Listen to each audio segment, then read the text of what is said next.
It is super mega foxy awesome hot in New York City today, so this vlog is coming at you with 30% less clothing than usual. We're the Harry Potter Alliance.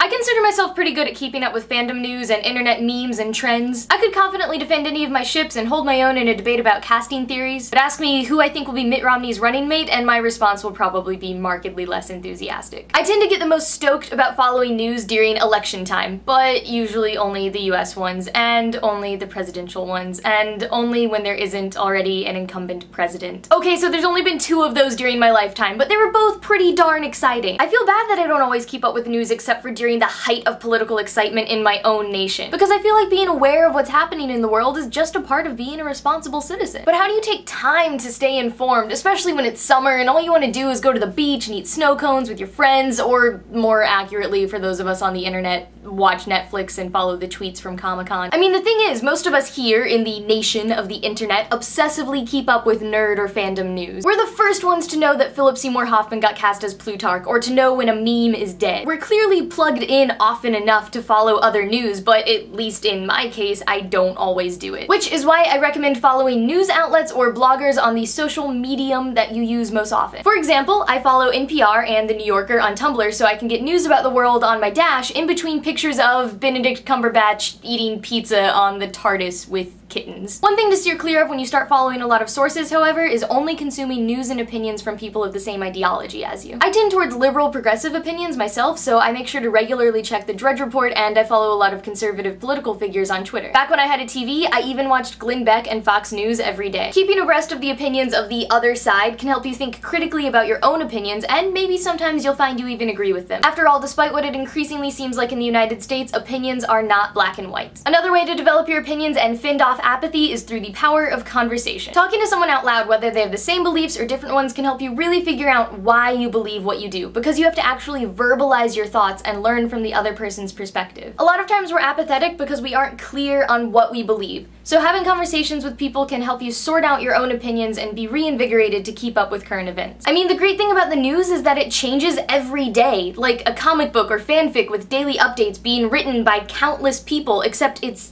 actually happening. You know, sometimes real life stories are so much more interesting than fictional ones ever could be. And if you want to mix real life stories with fictional ones, there are Wizard Rock the Vote concerts happening all summer. On Sunday, the Whomping Willows, Lauren Fairweather, and Seen and Unforeseen will be playing in Hattiesburg, Mississippi, and on Monday they will be in Searcy, Arkansas. Check out the description box for more upcoming shows from that tour, as well as from Harry and the Potters, who are starting their tour on Wednesday. Julian, your video on Monday was amazing and made me feel so proud to be a part of this generation. Everyone else should go watch it now if you haven't yet, and also let me know in the comments how you keep up with the stories of the world. Julian, I'll see you on Monday.